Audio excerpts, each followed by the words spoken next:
Hello အားလုံးပဲမင်္ဂလာပါဒီ vlog လေးကတော့ IB အိန္ဒိယနိုင်ငံကောလကတာမြို့ရဲ့ညဈေးလေးတစ်ခုမှာတွေ့ကြရပတ်စားထားတဲ့ vlog လေးပဲဖြစ်ပါတယ်ဆိုတော့ကဲ IB နဲ့တူလိုက်ခဲ့ပါအောင်နော်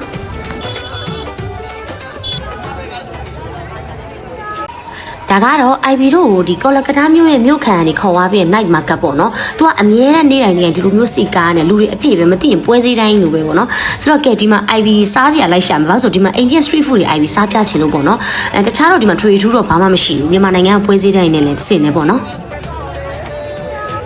IB ပထမဆုံးတတိထားမိရတဲ့လောက်ကတော့ဘာတွေမတူဘူးလဲဆိုတော့သူတို့စီကစတော့ဆိုင်လေးမှာလေဖင်ထိုင်ခုံပဲရှိပြီးတော့စားမယ်စပွဲမပါဘူးပေါ့နော်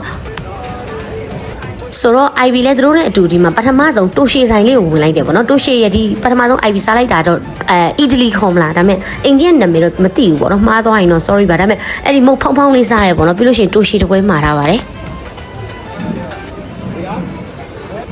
ဒီအီတလီတို့တိုရှေတို့ဆိုတာမြန်မာနိုင်ငံမှာလည်းနေရာတိုင်းလူမှာတွေ့ရတဲ့အစားအစာတွေပေါ့နော်ဒါပေမဲ့မတူတာလေမုတ်သားလေးတိတ်မကွာပဲဒီရဲ့အနှစ်တွေပေါ့နော်သူ့ရဲ့ဒီ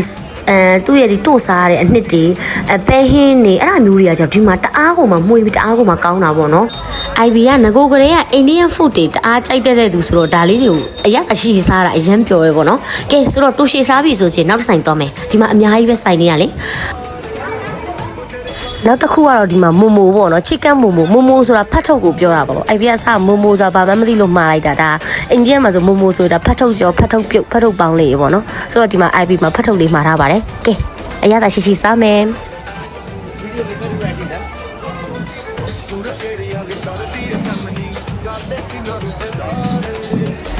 ဖတ်ထုတ်လေးကလုံးဝဒီမဆလာလေးတွေနဲ့ပေါ့နော် chicken နဲ့သူအသားရည်လည်းအပြည့်ပဲဖတ်ထုတ်ဆို Chinese ဖတ်ထုတ်တွေပဲစားဘူးတော့ပေါ့နော်အခုကတော့ဒါ Indian ဖတ်ထုတ်ပေါ့မိုမိုပေါ့နော်စားလို့အရင်ကောင်းပါတယ်အိန္ဒိယရောက်လို့ရှိရင်ဒီမိုမိုလေးတွေလည်း try ကြည့်ကြပါ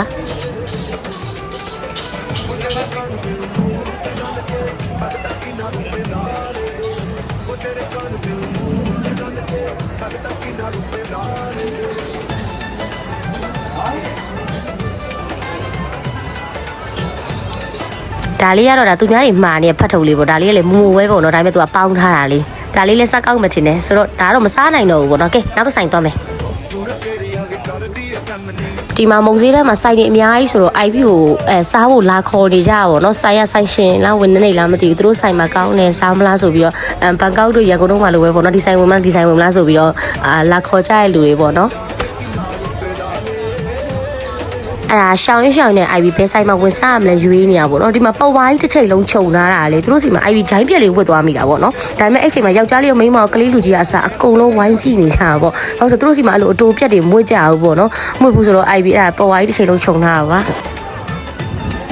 ကဲဒီမှာနောက်တစ်ဆိုင်တွေ့ပြီပေါ့နော်ဒါရိုတီခေါ်မလားအဲ့လိုမျိုးဆိုင်လေးပေါ့နော်လူတွေအများကြီးတန်းစီပြီးစောင့်နေတော့စားကောင်းမဲ့ဆိုင်ဆိုပြီး IB ဒီမှာမှာလိုက်ပါတယ်ဒါလည်း chicken နဲ့ပဲပေါ့နော်street food တွေမှာထိုင်စားစရာမရှိတဲ့အတွက်ကြောင့်ထုံးစံနဲ့ဟိုနားရက်လိုက်ဒီနားရက်လိုက်နေပေါ့နော်စားတယ်ဒါကြီးကတော့စားရခက်ပါတယ်အဲ့တော့ IB တဝက်ပဲစားပြီးတော့ထားခဲ့တယ်ပေါ့နော်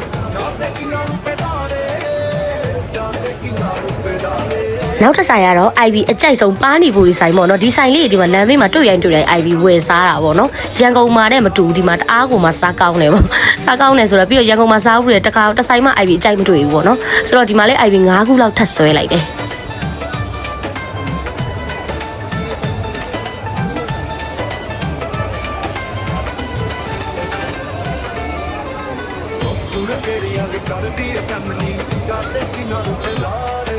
အဲ့လိုနဲ့ထပ်ပြီးတော့ဘာစားရမလဲဆိုပြီးလိုက်ရှာကြည့်လိုက်တဲ့အချိန်မှာလက်ဖက်ရည်ဆိုင်တော့တွေ့ရဒါပေမဲ့လက်ဖက်ရည်ဆိုင်ဆိုတာဆိုင်နဲ့မဟုတ်ဘူးเนาะဒီလိုသူကပုံးလေးနဲ့ပဲဆွဲပြီးလက်ဖက်ရည်ရဲ့မုတ်ရည်ရှိတယ်ရူပီ30လောက်ပဲပေးရတယ်ထင်တယ်တော်တော်တန်တာပါမြန်မာဝင်နဲ့ဆိုရာကနန်းလောက်ပဲရှိမယ်ထင်တယ်ဆိုတော့ကဲဒီမှာသူတို့ပေးတဲ့ခွက်လေးကလည်းထူးဆန်းတယ်ပေါ့နော်လက်ဖက်ရည်ထည့်ပေးတဲ့ခွက်လေးကဒီမှာကြည့်လိုက်မြေခွက်လေးထဲမှာလို့လက်ဖက်ရည်ပူပူလေးကိုချက်ချင်းထည့်ပေးရပြီးလို့ရှိရင်ဒီမှာကိတ်မုတ်ကူသူတို့ဒီတိုင်းပေးရကိတ်မုတ်နဲ့လက်ဖက်ရည်နဲ့အိတ်နာမှာပဲမတက်ရက်ပြီးတော့တို့စားရတာပေါ့နော်လက်ဖက်ရည်ကတော့တော်တော်ကောင်းတယ်ကိတ်မုတ်ကတော့ IB သိပ်မကြိုက်ဘူးပေါ့နော်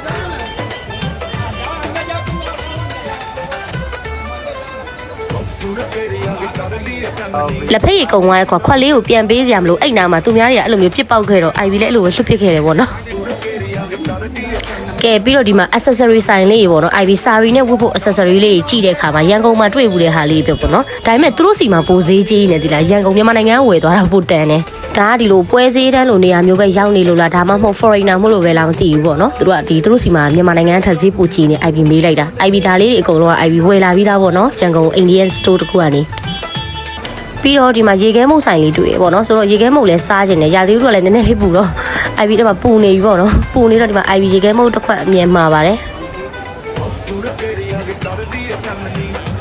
ရေခဲမုတ်လေးလည်းစားကောက်ပါတယ်ပုံမှန်ပဲပေါ့နော်ထူးထူးခြားခြားတော့မဟုတ်ပါဘူးကဲဆိုတော့အမောပြေသွားပြီဆိုတော့နည်းနည်းဆက်လျှောက်မယ်ဘာရှိသေးလဲလိုက်ကြည့်မယ်နော်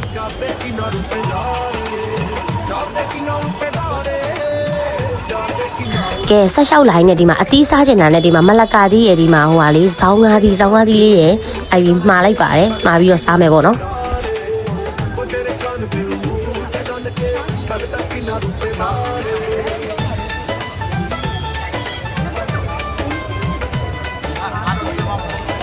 အဲ့မှာမလာကာတီကိုချိုမယ်ထင်ပြီးကောက်ဝါလိုက်တာတကယ်ကအရန်ချင်တာပေါ့နော်ချင်ပြီးတော့ဖန်သွားတယ်ဒါပေမဲ့လည်း IB နည်းနည်းတော့ဆက်စားလိုက်ပါတယ်အကုန်လုံးတော့စားနိုင်ပေါ့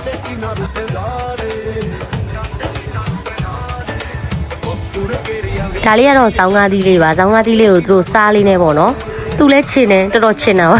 IB လုံးဝမစားနိုင်ဘူးပေါ့နော်ဆိုတော့ကဲအသီးတွေကတော့ဒီမှာနေတော်ပြီပေါ့နော်